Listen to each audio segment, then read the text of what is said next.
Sudah cukup?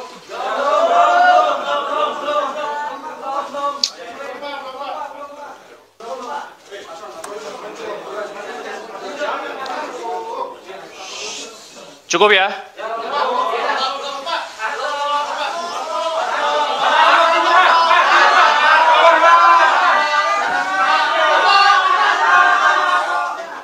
Menurut Hasto, ia menjadi tersangka karena sikap politiknya, sikap kritisnya yang disampaikannya selama ini untuk menyampaikan kebenaran. Ia menuduh ia berusaha dibungkam. Dia juga menuduh Jokowi adalah dalang di belakang tekanan hukum yang ia hadapi. Tapi kata Hasto, dia percaya dengan prinsip Satyam Eva Jayate, yaitu kebenaran pasti menang. Hasto menyebut secara spesifik 4 sikap politik yang ia pegang teguh dan itu membuatnya jadi sasaran penegakan hukum. Pertama, penolakannya terhadap kehadiran timnas Israel dalam Piala Dunia Under-20 tahun 2023. Menurutnya, PDIP menolak Israel dengan merujuk pada konstitusi, sejarah, serta prinsip kemanusiaan yang menjadi komitmen Indonesia sejak Konferensi Asia Afrika tahun 1955. Kini dunia pun mengutuk kekejaman Israel, ujar Hasto. Kedua, penolakannya terhadap wacana perpanjangan masa jabatan Presiden Jokowi sampai 3 periode. Menurut Hasto, ini adalah sikap Megawati yang berpegang pada Pasal 7 Undang-Undang Dasar 45 yang mengatur bahwa masa jabatan Presiden hanya 2 periode. Ketiga, penolakannya terhadap putusan Mahkamah Konstitusi nomor 90 tahun 2023 yang dia anggap sebagai bentuk penyalahgunaan kekuasaan dengan manipulasi hukum. Menurut Hasto, keputusan MK yang memungkinkan Gibran maju sebagai wakil presiden adalah bentuk campur tangan presiden dan ketua MK saat itu Anwar Usman. Keputusan ini menjadi titik paling gelap dalam sejarah demokrasi Indonesia, tegasnya. Keempat, penolakannya terhadap penyalahgunaan bantuan sosial dalam pemilu 2024 yang menurutnya menjadi alat politik untuk membujuk rakyat.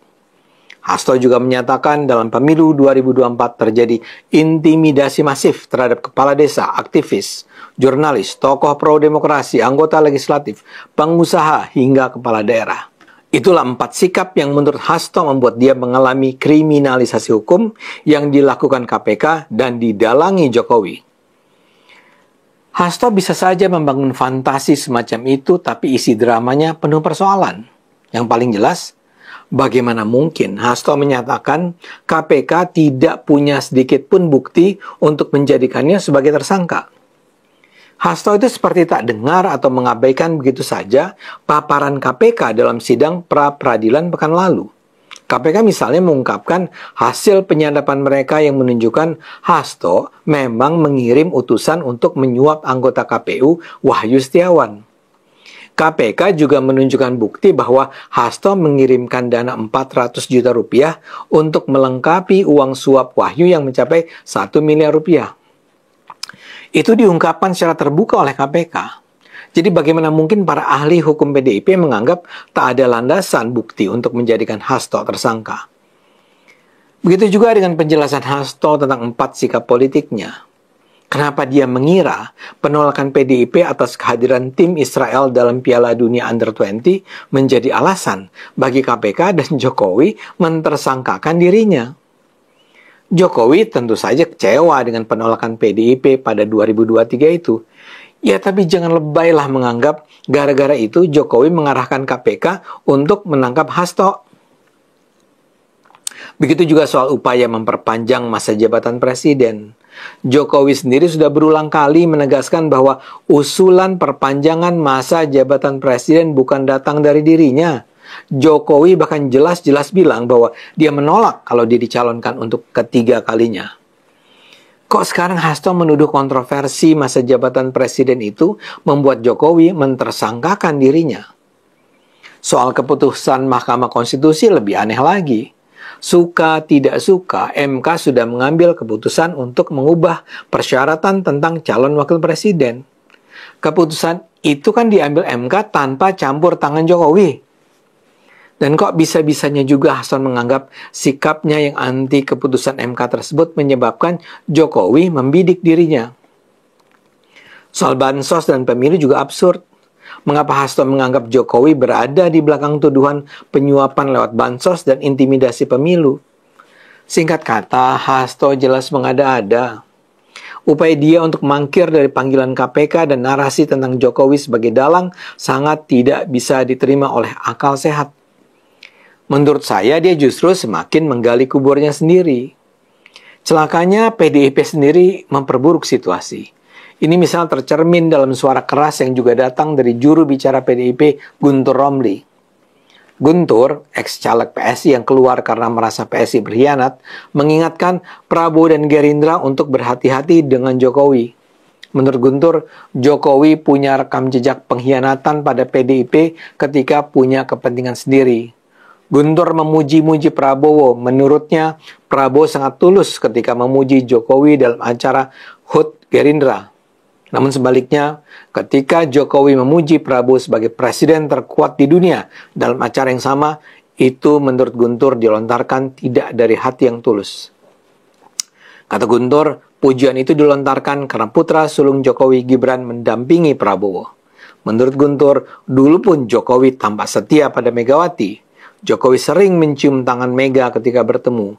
Jokowi juga mengaku sebagai petugas partai.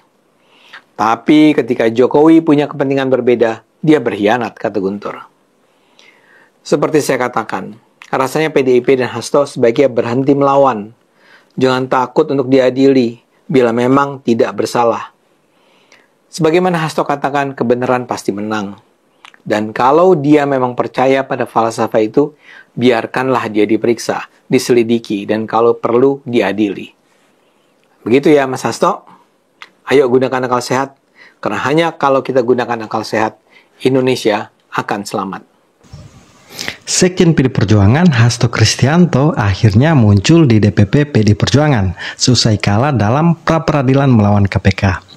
Status Hasto sebagai tersangka dalam kasus dugaan suap proses pergantian antar waktu atau PAW dan perintangan penyidikan tetap sah.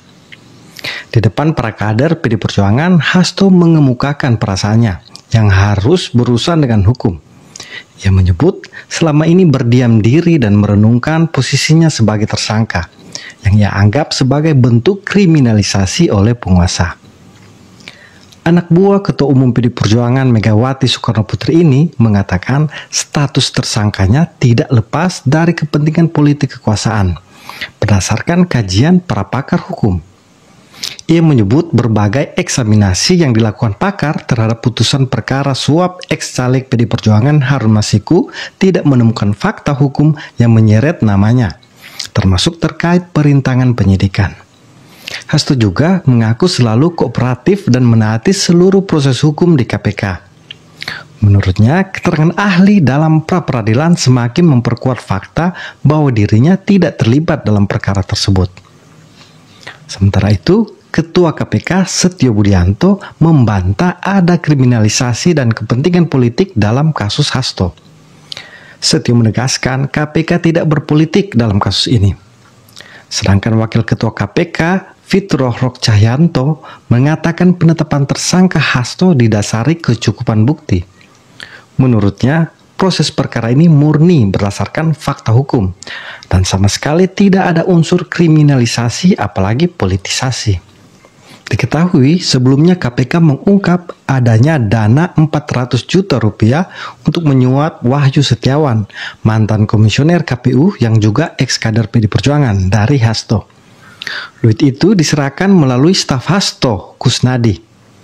Kusnadi menitipkan uang yang dibungkus amplop warna coklat yang dimasukkan di dalam tas ransel berwarna hitam. Uang dari Hasto disebut sebagai operasional pengurusan proses PAW anggota DPR untuk Harun Masiku. Buronan paling dicari itu menyiapkan 600 juta untuk menyuap Wahyu. KPK memiliki bukti percakapan Kusnadi seperti ini. Mas, ini ada permintaan Pak Sekjen untuk menyerahkan uang operasional 400 juta ke Pak Saiful. Yang 600 juta Harun. Uang itu diserahkan di ruang rapat kantor DPP PD Perjuangan di Jalan Diponegoro, Jakarta Pusat. Dana dari Hasto itu diterima oleh advokat Doni Tri Istiqomah yang juga mengurusi suap proses PAW Harun Masiku.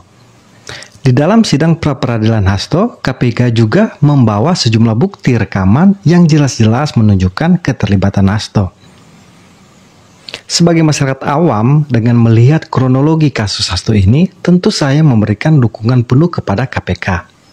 Apalagi KPK ketika menetapkan seseorang menjadi tersangka, berarti mereka tidak main-main, karena nama baik institusi dipertaruhkan. Artinya, semua alat bukti sudah cukup dan kuat untuk menyeret Hasto ke pengadilan. Hasto memang kelihatan sangat terpukul dengan kalah pra-peradilan. Apalagi dia sangat yakin dengan membawa 1000 pengacara yang pada kenyataannya hanya hadir beberapa orang bisa menyelamatkan dia dari kasus ini. Hasto seperti mulai buntu dengan mangkir dari pemanggilan KPK usai pra-peradilan. Tapi kemudian memutuskan hadir dalam pemeriksaan hari ini sebagai tersangka. Namun sebelum hadir, Hasto berupaya kembali membangun narasi bahwa dia dikriminalisasi.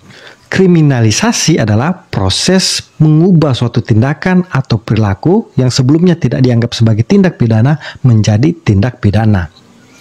Nah, dalam kasus Hasto, KPK sudah memaparkan sejumlah bukti ke publik yang jelas-jelas menunjukkan keterlibatan Hasto. Hasto menurut saya tidak ada alasan lagi untuk menghindari sehingga harus tetap hadir dalam pemeriksaan KPK hari ini. Karena jika dia masih tidak hadir, KPK nantinya berhak untuk memanggil paksa dan itu akan memperburuk citranya di mata publik.